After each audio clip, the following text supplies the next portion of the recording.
आपका एस्ट्रोलॉजर आज भी सिर्फ वीनस देख के बोल रहा है, भाई तेरी लव लाइफ खराब है क्योंकि वीनस वीक है।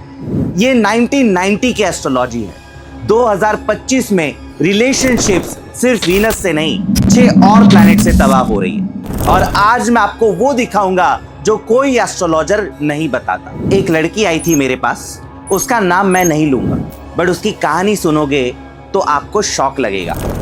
वीनस परफेक्ट, टॉरस में बैठा हुआ था, एग्जाल्टेड। हर एस्ट्रोलॉजर ने बोला तुम्हारी लव लाइफ अमेजिंग होगी, लेकिन रियलिटी 3 ब्रेकअप्स, एक रिलेशनशिप में चीटिंग, और अब 29 साल की उम्र में शादी का कोई सीन नहीं। वीनस परफेक्ट था, फिर क्या गलत था? गलत था कि उसके एस्ट्रोलॉजर ने सिर्फ वीनस देखा, बाकी 6 प्लैनेट्स इग्नोर, बिल्कुल इग्नोर। देखिए, मैं आपको जज नहीं कर रहा। पुराने एस्ट्रोलॉजर्स भी अपने टाइम के हिसाब से सही थे। 19th सेंचुरी में रिलेशनशिप सिंपल थे, घर वाले ढूंढते थे, शादी होती थी, निभाते थे, वीनस काफी था।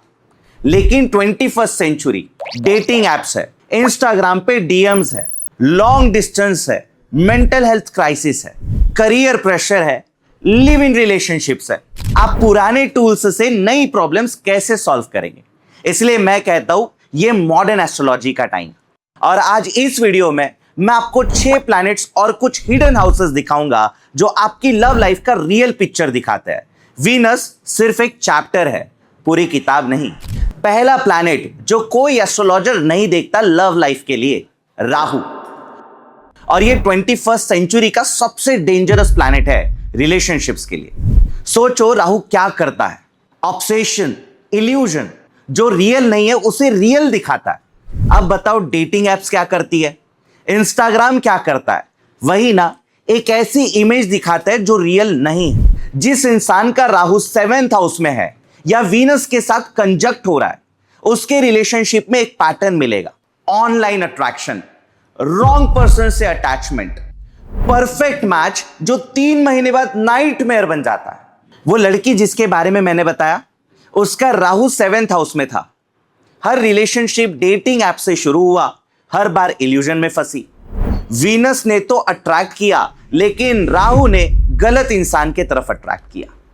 पुराने जमाने में राहु से कोई लव लाइफ चेक नहीं करता था क्योंकि डेटिंग एप्स नहीं थे। यह मॉडर्न एस्ट्रोलॉजी है।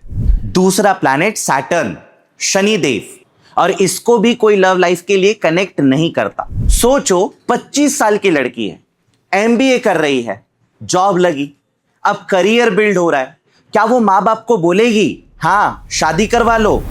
नहीं, क्योंकि सैटर्न डिले करता है, रिस्पॉन्सिबिलिटीज देता है, करियर प्रेशर देता है। जिस इंसान का सैटर्न 7th हाउस में है या 7th लॉर्ड पे एस्पेक्ट है, उसकी शादी लेट होगी। ये कर्स नहीं है, ये मॉडर्न रियलिटी है। पुराने जमाने में 18 साल में शादी हो जाती थी, अब 30 में भी नहीं होती। सैटर्न चेंज नहीं हुआ, दुनिया चेंज हो गई है। और एक बात, सैटर्न इमोशनल अनअवेलेबिलिटी भी देता है। मतलब इंसान प्यार करता है बट एक्सप्रेस नहीं कर पाता। वर्क मोड में इतना घुस जाता है कि पार्टनर को लगता है इसको मेरी परवाह ही नहीं है। ब्रेकअप, और एस्ट्रोलॉजर बोलता है वीनस वीक है। नहीं भाई, सैटर्न स्ट्रांग है। तीसरा प्लैनेट, और ये सबसे अंडररेटेड है, मून, चंद्र, इमोशंस का प्लैनेट। 21st सेंचुरी में सबसे बड़ा रिलेशनशिप किलर क्या है?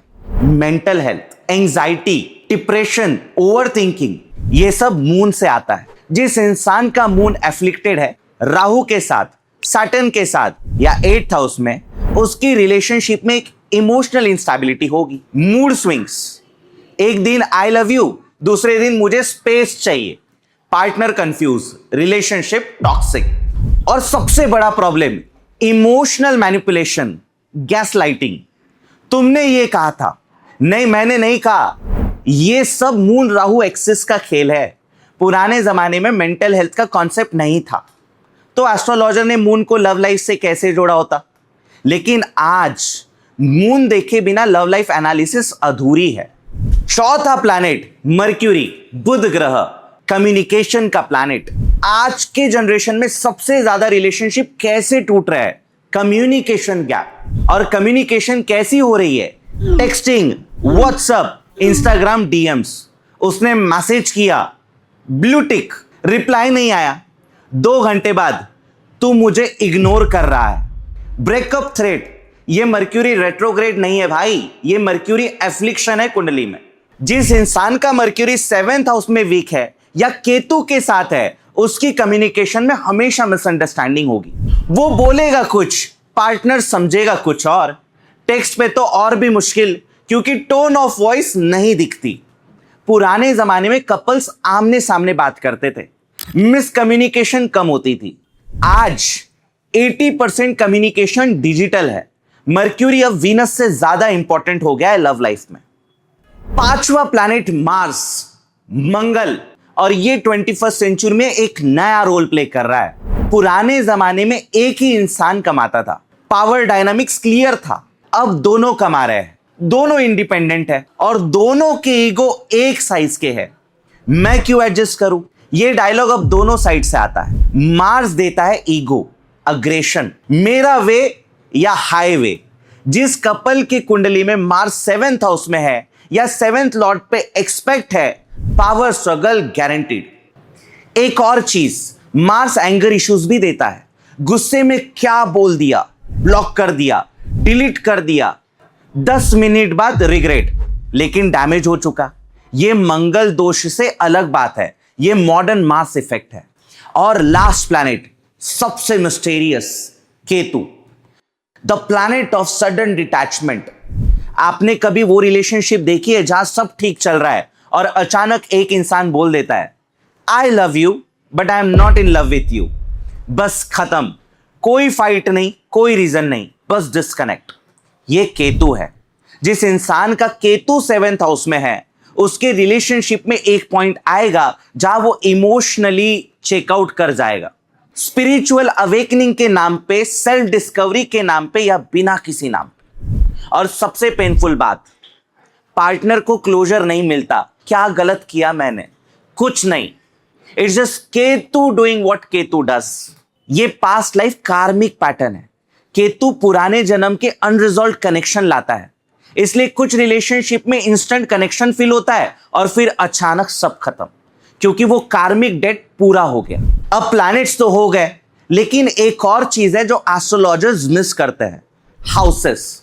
सब सिर्फ 7th हाउस देखते हैं, लेकिन लव लाइफ सिर्फ 7th हाउस में नहीं होती। 5th हाउस, ये डेटिंग का हाउस है, रोमांस, फ्लर्टिंग, इनिशियल अट्रैक्शन। अगर 5th हाउस एफ्लिक्टेड है तो डेटिंग स्टेज पे ही प्रॉब्लम्स आएगी। 8th हाउस, ये इंटीमेसी और सीक्रेट्स का हाउस है, physical compatibility, hidden affairs, shared finances. बहुत एस्ट्रोलॉजर्स ये चेक ही नहीं करते। 11th हाउस, सोशल सर्कल, आपके दोस्त आपके रिलेशनशिप को सपोर्ट करता है या सैबोटेज, छोड़ दे उसे। ये एडवाइस कहां से आ रही है? 11th house. और 12th house, the house of hidden enemies और hidden pleasures, secret affairs, emotional affairs, online affairs, सब 12th हाउस। इन सब प्लैनेट्स और हाउसेस को मिलाओगे तो 100% पिक्चर्स। ये है मॉडर्न एस्ट्रोलॉजी। देखिए, मैं किसी पुराने एस्ट्रोलॉजर की इंसल्ट नहीं कर रहा। उनके टाइम में उनके मेथड सही थे, लेकिन टाइम बदला है, प्रॉब्लम्स बदली है, तो सॉल्यूशंस भी बदलने चाहिए। एक डॉक्टर 1950s की मेडिसिन से 2025 के पेशेंट ट्रीट नहीं कर सकता। एक इंजीनियर 1970 की टेक्नोलॉजी से 2025 का ब्रिज नहीं बना सकता। तो एक एस्ट्रोलॉजर 19th सेंचुरी की एस्ट्रोलॉजी से 21st सेंचुरी की रिलेशनशिप प्रॉब्लम कैसे सॉल्व करेगा? मैं आपको मॉडर्न एस्ट्रोलॉजी दे रहा हूं, जहां वीनस एक चैप्टर है, पूरी किताब नहीं। जहां Rahu, Saturn, moon, mercury, Mars, Ketu, सबको मिला के रियल पिक्चर निकलती है। जहां 7th हाउस के साथ साथ 5th, 8th, 11th, 12th house भी देखते हैं। और ये सिर्फ लव लाइफ के लिए नहीं, करियर, हेल्थ, फाइनेंस, हर चीज में मॉडर्न एस्ट्रोलॉजी का अप्रोच अलग है। लेकिन वो वीडियोस भी आगे जाकर आएगी। आज मैंने सिर्फ लव लाइफ के ऊपर बात की है।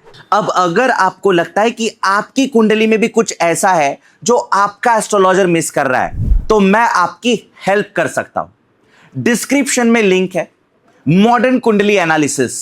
मैं पर्सनली आपकी कुंडली देखता हूं, सिर्फ वीनस नहीं, सभी प्लैनेट्स, सभी houses, complete 360 degree analysis, because you deserve a modern answer to a modern problems.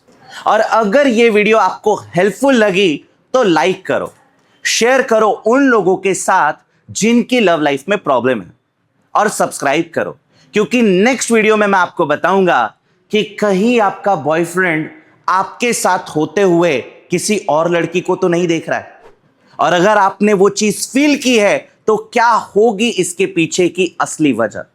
मैं हूं आपका मॉडर्न एस्ट्रोलॉजर, मिलते हैं नेक्स्ट वीडियो में, तब तक के लिए राधे राधे, जय श्री राम, जय जय महाकाल।